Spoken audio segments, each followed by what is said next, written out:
আসসালামু আলাইকুম। ইরান ক্ষেপণাস্ত্র হামলা চালিয়েছে ইসরায়েলের উপরে। আর এই খবরটা বিশ্ব মুসলিম দেশগুলোর মধ্যে একটা আনন্দ ঘন পরিবেশ বিরাজ করছে।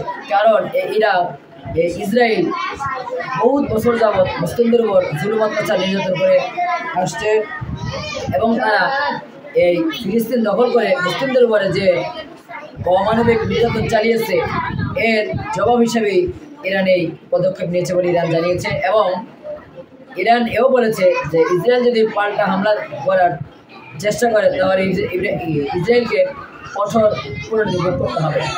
আমাদের দাবিগুলো হলো যে ইরান যে হামলা করেছে, ইরানের এই হামলার নিন্দা জানিয়েছে যুক্তরাষ্ট্র সহ ইউরোপের অনেক দেশ।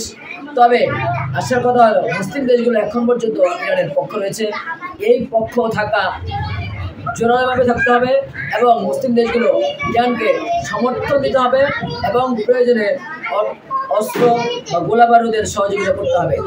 ইরানের সাথে অনেক অমুসলিম দেশও এই হামলার সাথে ইরান যে হামলা করেছে তার সমর্থন জানিয়েছে এবং বিশ্ব মুসলিম রাষ্ট্রগুলো এরা মনে করে যে এই ইসরায়েল নামক দখলদারি বাহিনীকে পৃথিবী থেকে একেবারে নিশ্চিহ্ন করে দেওয়া এখন সময় নয়। কারণ এরা এই শান্ত পৃথিবীটাকে অশান্ত করার চক্রান্ত করে চলেছে এবং গোটা পৃথিবীর মধ্যে বিশেষ করে মুসলিম রাষ্ট্রগুলোর মধ্যে এরা গোলমাল বাঁধিয়ে রেখেছে।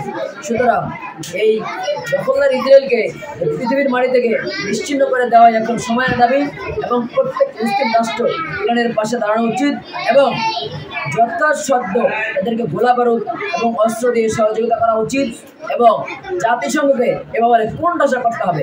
কারণ জাতিসংঘ এখানে কোনো কার্যকরী পদক্ষেপ দিতে পারেনি। সুতরাং জাতিসংঘের কোনো আহ্বান এখানে শোনা উচিত নয় এবং প্রত্যেকটা মুসলিম রাষ্ট্র এমন একটা প্রেশার ক্রিয়েট করা উচিত জাতিসংঘের উপরে যে ইরানের হামলার কারণে ইরানের উপর যেন নতুন করে আর কোনো নিষেধাজ্ঞা দেওয়ার চেষ্টা না করে সে ব্যাপারে সকলকেই এগিয়ে আসতে হবে। তাহলে এই দখলদার ইসরায়েলকে পৃথিবী থেকে নিশ্চিন্ন করে দেওয়া যাবে। ইনশাআল্লাহ আপনার সমর্থন দিয়েছি। আমরা আল্লাহর কাছে দোয়া করি আল্লাহ যেন দখলদার ইসরায়েলকে পৃথিবী থেকে নিশ্চিন্ন করে দিতে মুসলমানদের জন্য তিনি সাহায্য করেন।